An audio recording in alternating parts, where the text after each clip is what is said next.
Alright guys, how's it going? Welcome back. Today I'm in this 2019 Mercedes C Class Coupe, known as the W205 model. From the moment this model was launched in 2015, I've loved them. In fact, I've often thought about buying one. I always thought it'd be the perfect car for a young single person. It's fairly sensible in terms of running costs, but it's still sporty and good looking. Firstly, I think they're beautiful. I mean, don't forget, this is a fairly average car, isn't it, the C Class? It's not like a Jag XK or an Aston Martin DB9, but I do think it's stunning. They look just the right amount of aggressive from the front without it being too forced like some BMW M Sports can. From the side it's very elegant, and from the back it's very pretty. Styling wise, I think it beats its rivals, the Audi A5, the BMW 4 Series, the Lexus RC. I think it beats them hands down. They also make a convertible version of this, which is gorgeous too. I picked up the keys yesterday, which again are a really nice design, very simple and modern. As I walked towards it and opened the door, I realised the interior was just as attractive as the exterior. It's really very tasteful in here. It's effortlessly cool and elegant. I love the fact that rather than go with a gloss black trim like everybody else at the moment, they've gone with this wood effect matte finish. It looks very natural. It's similar in fact to the trim that you get in new Volvos. It's just more interesting. Looks more upmarket. I love the illuminated door sills. I love the subtle mood lighting. I love all the buttons and switches. Everything feels very well made and expensive. I also love the design of the steering wheel. It's got a kind of 1950s charm to it somehow. This, unfortunately, is where it started to go downhill quite quickly. Let me explain. As you know, I'm not a time-served professional car journalist. I'm just a human being with a passion for cars and a brain full of largely pointless facts and figures relating to anything with four wheels. When I do these videos, I try and tell you all the things you might wish to know, both good and bad. I try and leave out all of the irrelevant things that nobody other than a car magazine editor would give a monkeys about. The reason I say this is because I have a fairly simple process when I go about filming a car. Before I write a single word, I try and spend some time with it. I try and do some errands with it, just to see what it's like. Hopefully then I can pick up on the things that I like, and the things which annoy me. Every car has their design flaws, and this one has quite a few. One of the first things I do is try and pair my phone to the car's Bluetooth. Then I usually have a fiddle around with the bass and the treble settings just to figure out how good the stereo is. I'm a simple man, aren't I? In most cars, that's quite an easy thing to do. Not in this. After about 20 minutes of trying to do that in this C Class, all I got was a migraine. It's impossibly complicated. Admittedly, I'm not really into technology. I can't stand it. Mainly because it never works and you can't rely on it. But being a 90s kid, I have grown up with technology. Therefore, I can tell one end of the laptop from the other. I know the difference between ROM and RAM. I type with both hands. So I'm not a complete boomer, and yet I just couldn't figure this out. I was quickly losing patience with it. It was also raining heavily, the windscreen started to fog up, and I couldn't figure out how to demist it. Then when I did figure it out, it got very hot very quickly, and I couldn't figure out how to turn it down. The final straw was when the DAB radio started to play Bruce Hornsby, That's Just the Way It Is, and I detest that song. I was sat here in a frozen state of confusion because I just couldn't figure out any of it. If you want to picture what that was like, imagine asking Catherine of Aragon to write an email. After some coffee and contemplation, I had another go, and slowly but surely, I started to figure it out. And now, on my second day with it, I'm just about there, which, happily, means I can tell you what the rest of the car's like. Let me briefly run through it with you. On the steering wheel, you've got two sets of buttons, one on the left, one on the right. They both look the same. Now, the buttons on the left operate this infotainment screen. The buttons on the right operate the screen on the gauge cluster. It makes sense, but when you first get behind the wheel, I promise you it doesn't. These little black buttons here and here, they're actually touch pads, so they respond to your touch. And it all works quite well. You also get more controls here, which operate this infotainment screen. Once you've figured that out, I think you'll start to enjoy the rest of the car, because it's really rather good. Let's start at the back then. The boot's not a bad size at 380 litres. It isn't quite as big as the BMW 4 Series or the Audi A5, but it's there or thereabouts. You can also fold the rear seats using these levers. Annoyingly though, they don't fold down by themselves. They need some gentle persuasion. One other annoying thing about the boot, there's no actual button to open the boot on the boot lid. You've either got to use the key or this little button on the driver's door card. Doesn't sound too inconvenient, does it? But if you started this car on your driveway and the keys are inside, then you think, oh, I need to put something in the boot. You walk around to the car and there's no way of opening it. You've got to walk back to the driver's door and press the button. It's a bit daft. Also, while I'm on the subject of keys, This has keyless start, which means you can keep the key in your pocket or in your handbag or whatever, and just press the start button. You don't have to put the key in the ignition, that's fine. But it doesn't have keyless entry. So what's the point? Either give it me all, or give me nothing. What's the point of them saying, oh yeah, just keep the keys in your pocket or in your handbag, you don't really need them? Well, you do when you walk towards it or walk away from it. Moving forward, the interior space is pretty good. There's plenty of room up front. I've got a nice comfortable armrest, plenty of elbow room, plenty of headroom. The seats are very comfortable. You could do lots of miles in this car.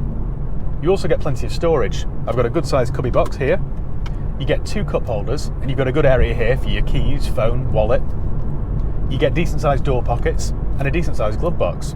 One thing that did take a little while to get used to was just how dark it is in here. The windows are very narrow and the roof slopes down at the back. I've got a black headlining, a black dash and black seats, so it does feel a little bit like I'm stuck inside a post box. The rear legroom isn't bad, I can just about fit back there, but thanks to the sloping roof, headroom is quite tight. I don't think any passengers will thank you for putting them back there. Under the bonnet there are lots of different engines to choose from, starting with a 1.5 litre petrol, going all the way up to a twin turbocharged 4 litre V8 that's found in the C63 AMG. There really is something for every budget. Unsurprisingly, because this is England where fuel's very expensive, this is the C220 diesel model.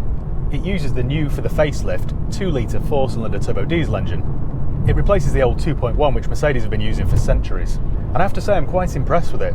Straight away it sounds much quieter than the old 2.1, which was a little bit coarse. And it feels quite nippy. There's plenty of torque. If this new 2 litre is anything like the 2.1 that it replaces, then it ought to be quite reliable.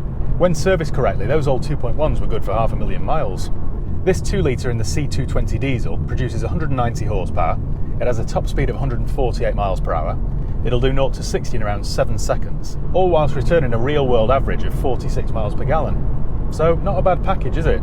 If you'd rather go for a petrol, they do a C200 or a C300, or they do a C43 AMG, which uses a twin turbocharged 3 litre V6, or if your budget will stretch and you like to wear your baseball cap back to front, they do a C63 AMG. That uses a 4 litre twin turbocharged V8, which produces in excess of 500 horsepower, and it is a total brute. Whichever engine you choose, they're all good. I've driven most of them in various C classes, whether that's a saloon or an estate, and they all do a reasonable job. So it really depends on the amount of miles you do, and of course your budget.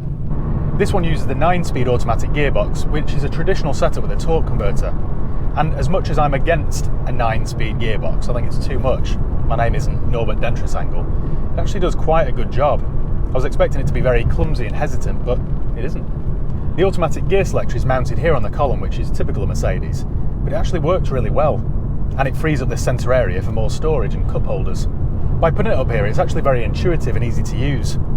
When you do a 3-point turn, you find yourself not even having to move your hand. The other good thing with the C220 diesel are the low running costs, low road tax and high MPG. I was trying to change the radio yesterday and stumbled upon my average lifetime MPG, and it was 46.2 miles per gallon. Now I know this car's only done 15,000 miles, but over 15,000 miles, 46.2, it's pretty good. It'll do around 40 miles per gallon round town, in excess of 60 on a steady motorway run. They're almost hybrid levels of economy. The other good thing that I found about this car, it has adaptive cruise control, but it also reads the street signs. So if you set your cruise control to 70 and all of a sudden you come into a zone that's 50, it will reduce your speed automatically, which is brilliant. I'm currently sat here on the dual carriageway at 60 miles an hour, and there's not much wind noise or road noise. It's all quite refined. Servicing costs shouldn't be too high either. Once it's out of warranty, I'd just find a good Mercedes specialist and stick with them. I wouldn't bother going back to the main dealers. Something else that you'll be pleased to hear is the ride isn't too firm. I think they've got the balance just right. It isn't like being in a 1 Series M Sport. You can also alter that using this button down here, so you can go from Eco to Comfort to Sport Plus, or to an individual mode, which is of your own creation. Let's try it in Sport then. Well, just as you'd expect, straight away it feels sportier. Shock. Oh, that's quicker than I thought. That was very quickly, without me even realising, a licence losing speed. The more I drive this, the more I realise I could own one. It's quite good fun to drive when you want to get a move on. It's rear wheel drive, so you can flick the tail out in the wet, which obviously I wouldn't recommend. I mean, that's very childish and juvenile. You could have bought this as a 4MATIC, which uses Mercedes all-wheel drive system if you want a bit more grip. Something else that's quite good is that all the coupes come in AMG Line Trim, which mean they all look quite sporty. On top of the AMG line, you could specify the Premium model or the Premium Plus. Now, this one's just the Premium, so it means you get a good selection of extras. For example, I've got part electric heated seats, a reverse camera, DAB. I think if I were in the market for one though, I'd try and look for a Premium Plus model because, I mean, let's face it, I'm spoiled and I don't like to see blank buttons. I think you'll like the way it drives. It's sporty enough, quick enough, the steering's good enough, there's enough power for you to have some fun in without losing your license. The reverse camera is excellent quality, as is the display of the sat-nav. And you've got some intelligent gadgets like forward collision alert and proximity sensors everywhere. It's a very easy car to place this, and definitely an easy car to park. The thing that I think you'll love the most though is walking up to it. It just looks good from every single angle. It's very pleasing to the eye. Used prices here in the UK start at around £20,000. That's going to get you a 2016, maybe a premium model with about 50 or 60,000 miles on the clock. For a lower mileage facelift model, expect to spend around 25, and for one like this, expect to spend close to 30. I don't think that represents great value, to be honest, until you find out what the cost new was. These were nearly £50,000.